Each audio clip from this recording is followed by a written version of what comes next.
एक राजनीतिक विश्लेषण के हिसाब से आप एक राजनीतिक विशेषज्ञ के रूप में हम बोल सकते हैं, तो क्या क्या लगता है आपको कि इस क्षेत्र में क्या तब्दीली होने की संभावना है? मेरी आज तक की कोई भी राजनीतिक विश्लेषण भविष्यवाणी कभी फेल नहीं हुई, चाहे लोकसभा का हो चाहे विधानसभा का हो, कभी फेल नहीं हुई। एक गोंदिया के मामले में कुछ नहीं बोलूंगा क्योंकि सब आपस वाले हैं, जी, इसलिए मैं कुछ नहीं बोलूंगा। इतने मैं बोला हूं कि इसमें कांग्रेस को एक डूबते को तिनके का सहारा मिला है और गोपाल दास अग्रवाल की छवि उभरी है इस चुनाव में। जी। और कौन नगराध्यक्ष बनेगा? मैं तो चाहता हूं सभी चुनाव जीते, सभी को शुभकामना है क्योंकि सब आपस वाले हैं, कोई पराया नहीं है, कोई गैर नहीं है, सब आपस वाले गोंदिया के मेरे भाई बहन।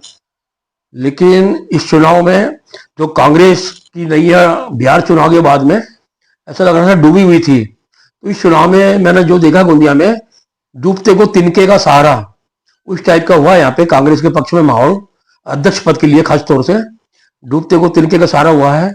और शिवसेना जो एक प्रभाग तक सीमित थी, अनेक सालों से मैं देख रहा था शिवसेना एक प्रभाग तक सीमित थी, अभी जो शिवसेना मैंने देखा पूरे गोंदिया शहर में छा गई है।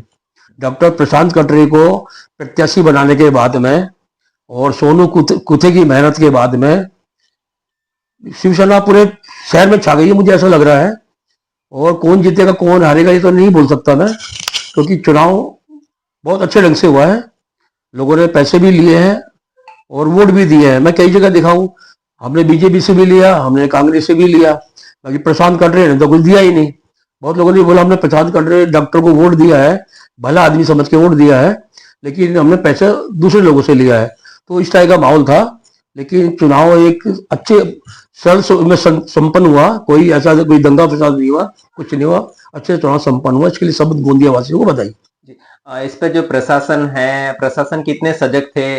जैसे कि आए दिन जैसे कि चुनाव में वोट डालने के लिए लोग मताधिकार का प्रयोग किया, लेकिन कई कई जगह ऐसे देखने मिला कि बहुत ज़्यादा गर्दी मिली और बहुत ज़्यादा ट्रैफिक का जो है वो समस्या आई।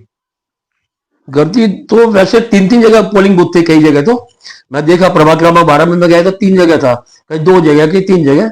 उसके बाद भी लाइन थी, लोगों में उत्साह था, अच्छा मतदान हुआ है, यानी लोगों ने मतदान का पूरा पूरा अपना भाग लिया है, अच्छा मतदान किया है, लोगों ने स्वेच्छा से मतदान किया है। इसमें बुजुर्गों की कितनी साझेदारी रही? क्योंकि बुजुर्ग लोग बहुत सारे ऐसे बुजुर्ग लोग हैं जिनको वहां तक पहुंचने के लिए समस्या आई, लेकिन कैसे भी करके व्हील चेयर से बोलो या गाड़ी से कैसे भी। मैंने जो अनेक बुजुर्गों को देखा कि अपने साधन से गए, पहले चुनाव में लोग गाड़ियां लगाते थे, लोगों को लाते थे पहुंचाते थे, अभी कहीं कोई गाड़ी नहीं देखा, अपनी मर्जी से लोग मतदान करने गए। आप क्या कहेंगे कि 3 तारीख को रिजल्ट्स की घोषणाएं होने वाली थी, चुनाव आयोग की तरफ से हुआ था, लेकिन अभी 3 तारीख से उड़ करके सीधा 21 तारीख हो गई, क्या हो सकता है इसमें? लोगों में शंकाएं हैं क्योंकि शासन भाजपा का शासन है प्रदेश में, राज्य और केंद्र में, लोगों को बोल रहे हैं लोग कुछ भी हो सकता है। तो मुझे तो नहीं लगता कुछ होगा, लेकिन चर्चाएं चल रही है कि कुछ भी हो सकता है। जैसे खाते में से पैसे उड़ जाते हैं तो हो सकता है साले वोट भी उड़ जावे, कुछ भी हो सकता है, लेकिन मुझे नहीं लगता। लेकिन लोगों में चर्चा है कि परिणाम बदल भी सकते हैं, सरकार इनकी है, सरकार बदल भी परिणाम बदल भी सकते हैं, ये लोग ऐसी चर्चा हो रही है। प्रत्याशियों में ये भी एक डर बना हुआ रहता है कि जो जीतने वाला जो प्रत्याशी, उनको एक डर है कि भैया क्या पता कि मशीन हमको हरवा दे। बिल्कुल बिल्कुल बिल्कुल बिल्कुल बिल्कुल वही चर्चा चल रही है, कल से वही चर्चा चल रही है। कल दोपहर में करीब 1-1:30 बजे हाई कोर्ट का निर्णय आया तो सभी लोग आश्चर्य में पड़ गए।